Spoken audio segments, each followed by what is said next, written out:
مینا ماتیگی نزیاتیگی لورونو سرا مینا ماتیگی نزیاتیگی لورونو سرا موندا بلال. الحمد لله وكفى والصلاة والسلام على سيد الأنبياء أما بعد.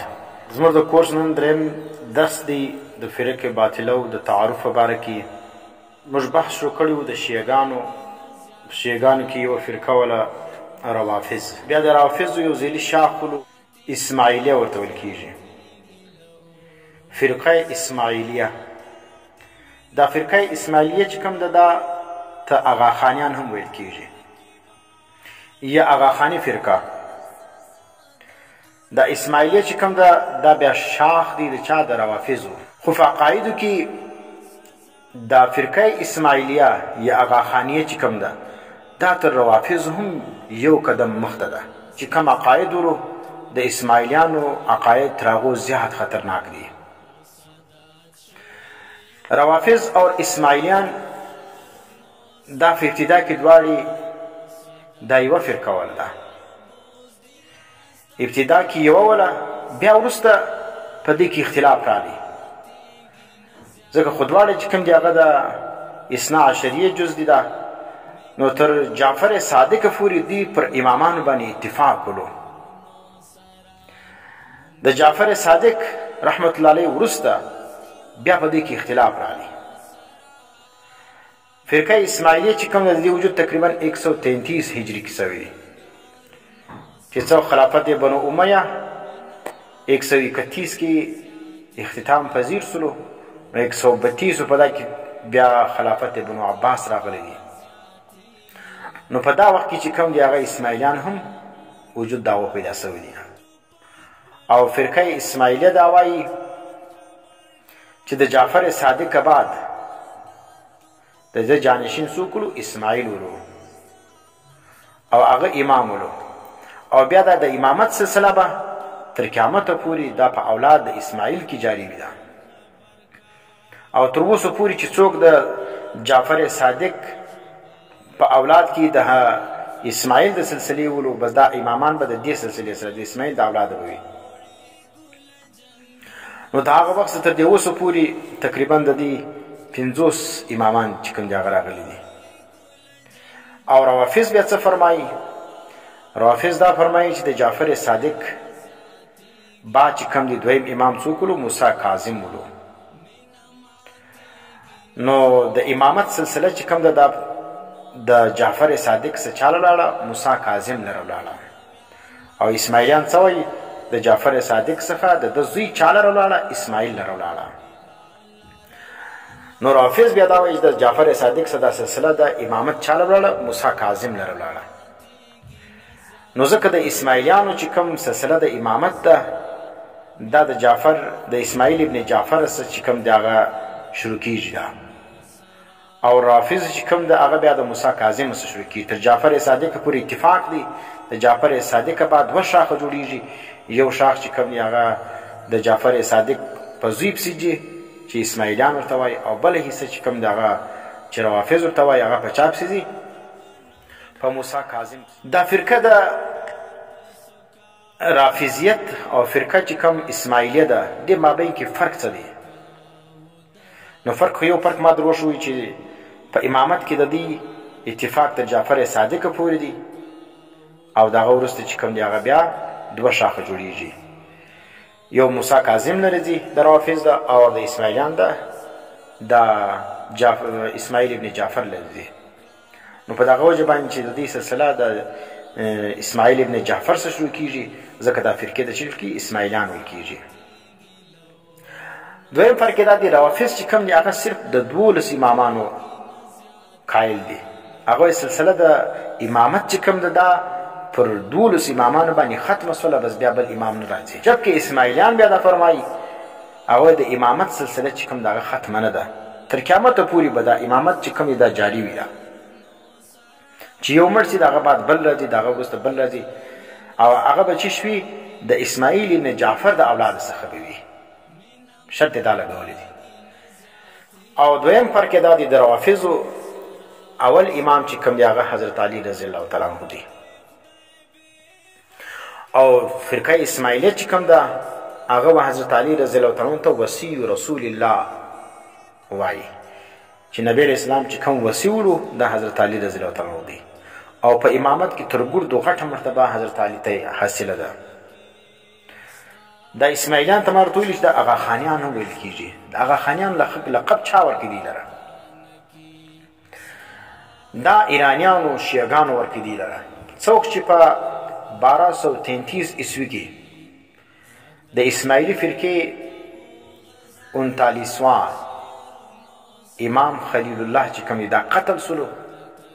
نو د ایران بادشاه چې کوم دی فتح علي قاچار در اولار سو د خلیل الله چې کوم زوی ولو حسن هغه د پر ځای باندې کښېنوي. هغه ته لقب ورکړي د اغا خان ده. اوس اسماعیلي فرقه چې کوم ده هغه چې د اسماعیل ابن جعفر د وجې اسماعیلیان ورته ویل کېدل، اوس هغه ته اغا خانیان هم ویل کېږي. د دې چې کوم موجوده امام دی ریم اغا خان، دا د دنیا عیاشترین انسان دی او خواهش پسند، هوا فرست او د دنیا په امیرترین انسانانو کې د شمار کېږي. اوس موږ وایو د اسماعیلیانو عقاید، اسماعیلیان شیعګان دا کم عقیده لري. د شیعګانو چې کوم شاخ دی اسماعیلیان،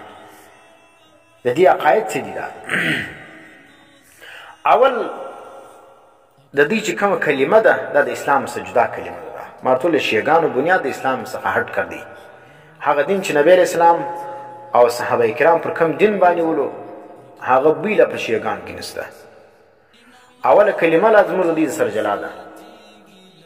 نو خلک چې د شیعګان سره ډېر د محبت نه وي دغه شیعګانو عقاید معلوم نه دي. دا و د اسماعیلیانو کلمه ته وګوره، دا زموږ د اسلام د مرتبه جز دی لا اله الا الله محمد رسول الله، توحید او رسالت دی. د دې کلمې ته وګوره، اوله جز دا دی اشهد ان لا اله الا الله، په دا کې د توحید اعلان کوي. او دویم جز چې دی اشهد ان محمد رسول الله، دا گواهی ورکوي چې محمد علیه السلام د الله رسول دی. او دریم څه وایي؟ دا کفر ته ګوره واشهد ان علیا الله، او گواهی پر دې خبر ورکوم چې حضرت علی رضی الله تعالی عنہ څوک دی؟ الله دی. دا هغه توحید کې څوک ولو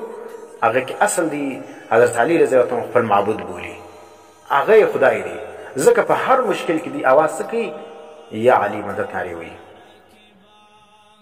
نو د ګوره په کلمه کې تحریف کړی دی چې په کلمه کې دا کفر عقیده یې ښکاره کړی چې زموږ خدای څوک دی؟ هغه حضرت علی دی. او دویمه عقیده دی د امامت دا لري. د دې امام څوک دی؟ اغا خان دی. اغا خان د دې امام په باره کې د دې عقیده څه ده؟ وایي د هر نیک او بد مالک دی. لکه موږ د هر خیر و شر مالک څوک دی؟ الله دی. د دې په نیز باندې د هر خیر و شر مالک څوک دی؟ کریم اغا خان دی. او داغه فرمان چې کوم دی دا فرض دی. داغه چې کوم حکم صادر کی پر هغه باندې عمل کول فرض، لکه څنګه چې موږ د الله او د رسول حکم لازم دی. دا رقم دی کریم اغا خان حکم چې دی دا لازم دی. دا او دی چې کوم دی د کریم اغا خان څه دی؟ د خپل امام چې هر امام راځي داغه په باره کې د حاضر او د ناظر عقیده لري، د علم غیب عقیده لري. دا په موږ باندې خبر دی چې په کور کې ناست یم، دا کریم اغا خان په دې باندې خبر دی. د دې امامان دا چې هر یو راځي دا په دې باندې خبر دی. وایي زموږ د زړه په حالات خبر دی، زموږ په هر څه باندې که موږ چې د الله په باره کې کومه عقیده ساتو دا عقیده د امام په باره کې ساتي. نو دا به بالا څوک وکړي چې انسان د غیر الله په باره کې دا عقیده ساتي چې هغه چې عالم الغیب دی. دا د دوی عقیدې څه درېیمه عقیده وایي د شریعت پابندي ضروري نه ده. دا اوس ګوره موږ چې کوم دي دا پابند یو، موږ د شریعت پابند یو چې الله او رسول کوم حکم کړی دی موږ په 24 غنټې زندگی کې دغه مکلف یو، هغه رقم به زندگی تیرو. خو اسماعیلیان دا عقیده لري هغه په 24 غنټې زندگی کې ته د شریعت مکلف نه یې، بلکې د دې چې کوم امام دی حسن علي هغه سره شریعت محمدي منسوخ کړی دی. ما ورته ویلم چې د شیعګانو چې کوم باره امامان دي هغه په باره کې دې عقیده لري د تنسیخ د قرآن د منسوخ کېدو، د الله د احکامات د منسوخ کېدو عقیده هم دی، ته دغه د اختیار هم دی لري. نو امام حسن علي چې کوم دی وایي دا شریعت محمدي څه به کړي دا منسوخ کړي دي بلکې شریعت محمدي منسوخ څه کوي معطل کړی دی دا څونه خطرناک عقیده ده شریعت محمدي چې تا معطل کړي نو معلومه خبره چې بل دین دی راوړي او بیا هم خلک وایي اسماعیلیان ته کافران مه وایست بل عقیده یې دا ده پنځه لمونځونه چې کوم دي دا نشته د پنځو لمونځو انکار کوي نماز پنجګانه څه دی پنځه لمونځونه چې موږ کوو اسماعیلیان دا پنځه لمونځونه نه مني دا بلکې د هغه پر ځای باندې 3 وخته صرف د دعا التزام کوي بس د څه وخت 3 ټیمه راشي د لمانځه ده دوی پاکې شي خالي دعا وکړي او کیفیت د لمانځه یې څه دی چې دا دوی لمونځ کوي هغه دا د خپل عبادتخانې له باید شي مسجد هغه ته نه وایي د هندوانو رقم هلته یو غټ غټ بوتان ایښي او هلته چې کوم دی د امام د دوی چې کوم امامان دي یا چې کوم موجوده امام وي د هغه تصویر یې مخ ته ایښي او 3 واره د هغه مخکې څه وایي دغه وایي نماز پړو نماز پړو نماز پړو لمونځ وکړه لمونځ وکړه لمونځ وکړه خدای به په تا کې برکت واچوي او خداوند شاه علي تم کو ایمان و اخلاق دی ورته وګوره خداوند شاه څوک دی علي تم کو ایمان دی او دا رقم یا څه وایي شاه میری دعا و نماز کو قبول فرما شاه صاحب زما لمونځ دعا چې کوم دا قبول کړه جو حق تم کو ملا میں اس کا واسطہ دیتا ہوں چې کوم حق تاته ملا وسوي دا غو واسطه در کوم اے ہمارے آقا دا غوسته بیا تسبیحات وایي تسبیحات د الله دا نه وایي دا غیر الله دا وایي تسبیحات ورسته بیا څه وایي زه ګناهګار یم پر خپل ګناه باندې شرمنده یم سراسر تر پښو پورې زه ستا چې یم قصوروار یم او ستا ګناهګار یم اے غفور الرحیم شاه میرا گناہ معاف کر ګوره الله ته نه وایي و اے غفور الرحیم شاه میرا گناہ معاف کر غیر الله سره چې کوم دی هغه مغفرت وکړي دا او بیا چې دغه دی خود ساخته لمونځ اختتام سي دغه وروسته بیا دا دعا کوي مولا شاه کریم الحسیني الامام الحاضر الموجود ارحمنا واغفر لنا ورته وګوره تاسو مسلمانان دي ده چې د الله ما سوا د بل چا څخه څه وایي مولا شاه کریم الحسیني الامام الحاضر الموجود دا کوم صفتونه دي امام هم دی حاضر هم دی موجود هم دی ارحمنا هغه چیر ناست دی دی چیر ناست دی وایي ته حاضر یې موجود یې پر ما باندې رحم وکړه او موږ ګناه را معاف کړه دا به کفر نه وي چې د الله ما سوا سوی د بل چا څخه مغفرت وغواړي هغه حاضر ناظر بولي او د خیر د شر تمه د هغه څه کوي نو که دا کفر نه وي نو بیا کفر نشته مشرکین مکه خو هم دومره کفار دا خو تر هغو لا غټ کافران دي دا ځکه حق نواز جنګي سي رحمت الله علیه ټول کائنات کا بدترین کافر ہے هغه دغه وجه ده چې دا خلق سړي دا ګوره د الله ما سوا بل څه څه وایي امام حاضر و ناظر بولی عالم الغیب بولی او د هغو څخه د خیر د شر تمه لري د هغه په نامه باندې خیراتونه کوي د هغه ته عبادتونه کوي د هغه څه دعا وغواړي پنځم شی دی د اودس انکار کوي اودس نه مني وایي د زړه اودس ضروري دی دا لکه څه زموږ جاهله خلک څه چې ورته پرده کوه پرده لازمه ده وایي پرده د زړه د ضروري ده نو چې سترګې صفا نه وي او دغه چې کوم زړه به څنګه صفا سي خوله دې صفا نه وي زړه به څنګه صفا سي په خوله باندې چې کوم د هغه مردار الفاظ ادا کوي او زړه مې صفا دي دا نو دا چې شلو د اودس انکار کوي د زړه صفایي ضروري دغه نظریه دا د شاده اسماعیلیانو ده او شپږم د غسل انکار کوي غسل جنابت یا غسل احتلام یا ښځه چې د حیض د نفاس پاکه سي نو دغه وروسته خو په اسلام کې دا حکم دی چې انسان به څه کوي غسل وکړي لیکن شیعګان او اسماعیلیان څه فرمایي هغه د انقطاع دغه بعد وینې بعد انقطاع دم بعد یا دا رقم زړی د جنابت څخه چې دی یا فارغه سي یا د احتلام ورباندې واوړي نو دلته بیا د غسل ضرورت نشته بس دغه باوجود بغیر غسل چې کوم دی هغه جماعت خانې له روټلیز نو که دا جماعت خانه نه ده دا خو اسمه مردار خانه ده هر مردار پکې ننوځي زموږ په مسجد کې دغه چې کوم دی هغه د جنابت واغلې نشي تللی او اووم شی دا دی د حج انکار کوي نو څه وکړي بالا دا به مسلمانان یې چې اودس نه منم مونځ نه منم روزه نه منم حج نه منم نو د حج انکار کوي حج چیش دی ستا په نیز باندې وایي د امام حاضر دیدار دی چې څه وخت د امام حاضر دیدار وکړي د دوی چې کوم موجوده امام وي د هغه دیدار وکړي بس دا حج دی دا او د هغه په لیدلو سره ټولې ګناهې معافېږي وایي او اتم دا د زکات انکار کوي د دوی په نیز باندې د هر قسم مال لسمه حصه به آغا خان ورکوي د هغه په نامه چې دې وایستله به زکات یې ادا سولو موږ خو د الله په نعم باندې څلوېښتم ورکو دوی چې کوم دی هغه څه کوي هغه لسمه حصه باسي هغه هم د آغا خان په نامه باندې ځکه خدای آغا خان دی دا او نه عقیده د دې د صوم انکار کوي د روژې انکار کوي روژه نشته وایي نو روژه څه ده وایي روژه چې کوم د هغه د سترګې د غوږو او د ژبې روژه ده او د خوړلو په څښلو باندې روژه نه ماتېږي او دا خبر چې کوم د ما عملي توره مې لیدلې ده یو وخت زموږ والد صاحب محترم چې هغه ناجوړ ولو نو ما بوتي کراچي آغا خان لره روژه میاشت وله نو چې ولاړو آغا خان لره هلته مې چیکاپ وکوي نو ومې کتل په خپلو سترګو باندې چې چا چی کولې او څوک به دا ګیزر ته ودرېدل هغه به اوبه څښل زه دې ورته حیران ما چې دا په پټه څښي دلته علی الاعلان په د آغا خان کې چې کوم دی هغه دی به د آغا خان چې کومه عمله وله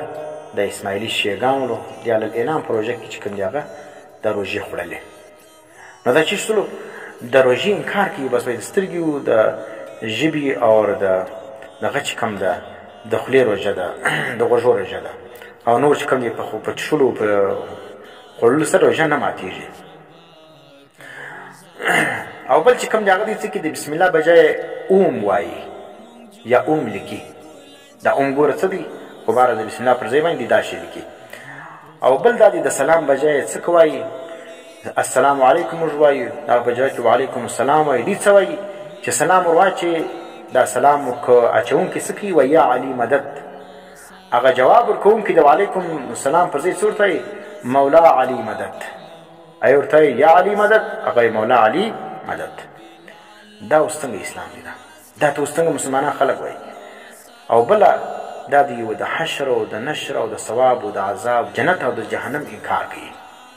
وایي نه حشر شته نه نشر شته نه عذاب شته نه جنت شته نه دوزخ شته دې ټول منکران دي او بیا خلک وایي تاسو کفار مو ورته وایاست ورته مو ورته وایه ستا اسلام ګوره کم یو دی تا په شا کلمه ویلې ده ته د کومه ځای راغلی او بل دا دی دوی خپل چې کوم ځای عبادت کوي هغه ته مسجد نه وایي ګوره په هر شي کې د اسلام څخه جلا دي هغه خپله وتلي دي هغه خارج سوي دي موږ نه دي خارج کړي دوی خپله ځان خارج کړي هغه خپل عبادتخانې ته مسجد وایي نه هغه عبادتخانه ورته وایي اوس حکم شرعي د دې آغاخانیانو یا د اسماعیلیانو شیګانو څه دی نو حکم د دې دا دی چې د آغاخانیان اسماعیلي شیګان دا مرتدین دي دا کفار دي دا زندقان دي دا خارج از اسلام دي دا د اسلام وتلي دي ځکه نه روژه مني نه زکات مني نه حج مني نه اودس مني نه غسل مني او نه کلمه چې کوم دغه د اسلام نه مني او بل دا دی د دې خلکو جنازه چې کوم دا جایز نه ده د مسلمانانو په قبرستان کې به اسماعیلي شیګان نه پټوي دا جایز نه دی چې پټې کې امداد الفتاوا او دا رقم اختلاف امت او صراط مستقیم کې په دې باندې تفصیلی بحث موجود دی او بل د دې اسماعیلي شیګانو سره دوستیانې کول رشتهداري کول دا جایز نه دي ویني نکاح کول دا رقم د هغو سجلي غوښتل او یا خپل نجلي ورکول دا چې کوم دا جایز نه دي دا او دا رقم د هغو سره خوراک کول جایز نه دي دا او بل دا دی د فرض مانزه د انکار په وجه باندې دي کفار دي دا چا فرمایل دی آپ کے مسائل ان کا حل صفحه نمبر 55 جلد نمبر 1 کې لیکي چې اسماعیلیان دا د فرض مانزه د انکار په وجه باندې دا کافران دي دا اوس څه کتابونه درښیم ته چې دا خبرې د کوم ځای وکړې نو دا کتابونه تاسو مطالعه کړئ په دې کتابو کې به دا خبرې تاسو ټول موجود دي ملاو سي یو رساله لیکله ده الحكم الحقاني في حزب الاغاخاني دا حکیم الامت حضرت مولانا اشرف علي تنویر رحمت الله علیه دا رساله ده الحكم الحقاني في حزب الاغاخاني دویم چې کوم دی هغه کتاب دی ادیان باطله کی حقیقت او صراط مستقیم د حضرت مولانا مفتی محمد نعیم صاحب مرحوم د جامع بنوریه سایت محتمم هغه لیکلی پاکم د دې فرقې مختصر جایزه چې کوم دغه عقاید او نظریات موجود دي او دریم چې کوم دی هغه اختلاف حرمت او صراط مستقیم د حضرت مولانا یوسف لودیانوی شهید رحمت الله علیه کتاب دی دا کوم په دې باندې ډېر بحث موجود دی او څلورم کتاب چې کوم دی هغه آغاخانیت کی حقیقت آغاخانیت کی حقیقت مولانا عبدالله چکرالوي صاحب لیکلی دي. نو دا کتابونه چې تاسو وګورئ د آغاخانیانو حقیقت به تاسو معلوم شي چې آغاخاني فرقه چې کوم ده ډېره خطرناکه فرقه ده. دا مسلمانه نه ده. د دې خلکو سره تعلقات ساتل او د دې په عقاید باندې ځان خبرول دا لازم